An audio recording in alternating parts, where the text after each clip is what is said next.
दुर्वासना से दूषित हृदय होने के कारण इसके हृदय में ज्ञान नहीं होता, परिवार का पोषण करने के लिए पाप करने लगता है, मनमानी आचरण, जैसे धन आवे वैसे। ध्यान रखना, यदि आपने किसी निर्दोष को दंड विधान किया है किसी पदवी पे बैठ के, या किसी असहाय असमर्थ को अपने बल के द्वारा रौंद करके तुमने धन लिया है, या छल कपट हिंसा के द्वारा तुमने धन लिया है, तो किसी दूसरे की जरूरत नहीं तुम्हारा नाश करने के लिए, वो धन ही पर्याप्त है।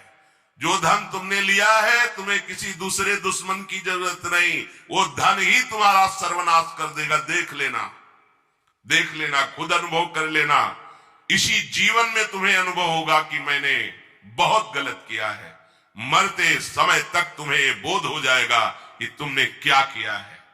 अभी नशा है तुम्हारे दिमाग में बल का, बुद्धि का, तो देख लो कुमार्गामी प्रवृत्तियों के द्वारा धन कमा के, पर जब इसका परिणाम आएगा तो रोते नहीं बनेगा, रोने लायक भी नहीं रहोगे, आंसू भी नहीं निकल पाएंगे, आह मचेगी हृदय में।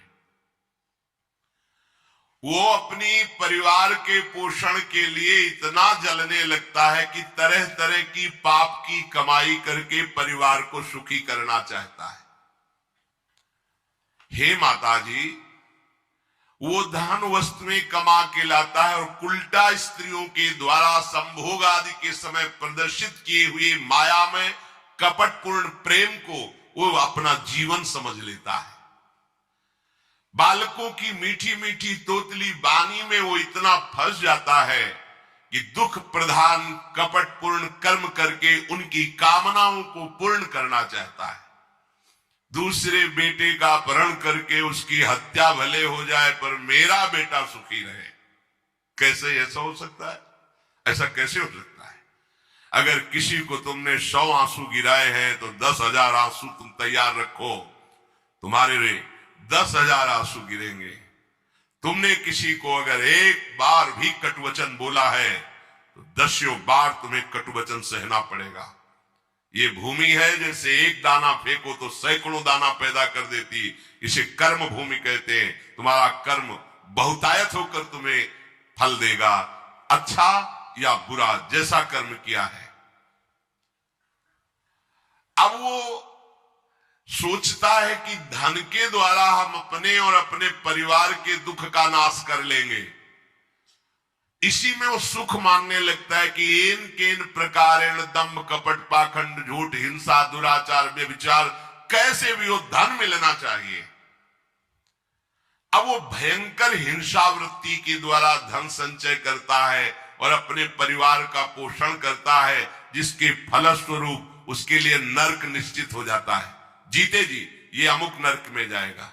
जैसे कानून है, आप हत्या करोगे तो अमुक केस लगेगा, उसका परिणाम आपको फांसी या आजीवन सजा, ऐसी पहले से निश्चित है। ये कर्म करोगे तो आपको ये नर्क मिलेगा, ये कर्म करोगे इतने कल्प तक। वहां वर्ष नहीं चलते, कल्प चलते हैं।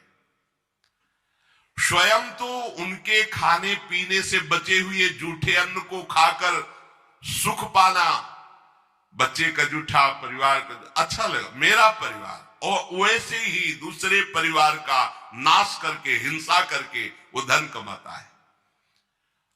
जब ऐसा कोई करता है तो बार बार प्रयत्न करने पर भी दुख हटता नहीं, दुख बढ़ता चला जाता है।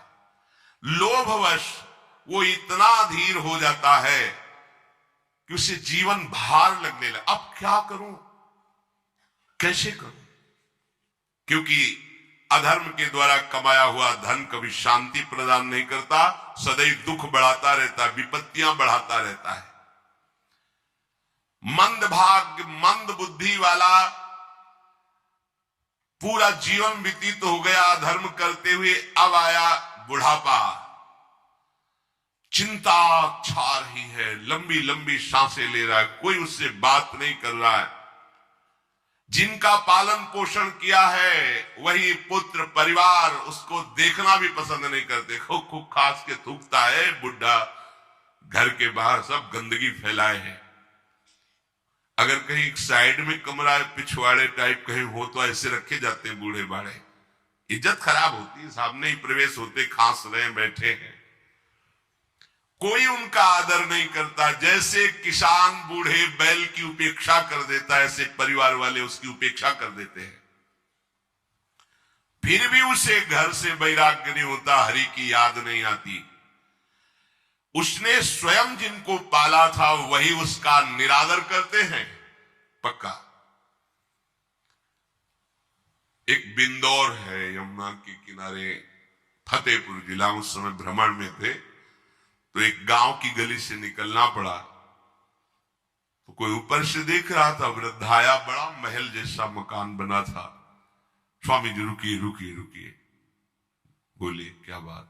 मैं बहुत दुखी हूं, ये सब मैंने कमा के मकान बनाया है, मेरे बच्चे मुझे रोज गाली देते हैं, मारते हैं, अच्छे अच्छे पदार्थों बना के पाते हैं, मेरे लिए ऐसे ही, क्या करूं? बाबा जी बन जाओ। बाबा जी से पूछोगे तो क्या भजन? एकमात्र उपाय भगवान की शरण में हो, अब भजन करो, चौथी अवस्था है। बोले वो तुमसे बात नहीं बनती।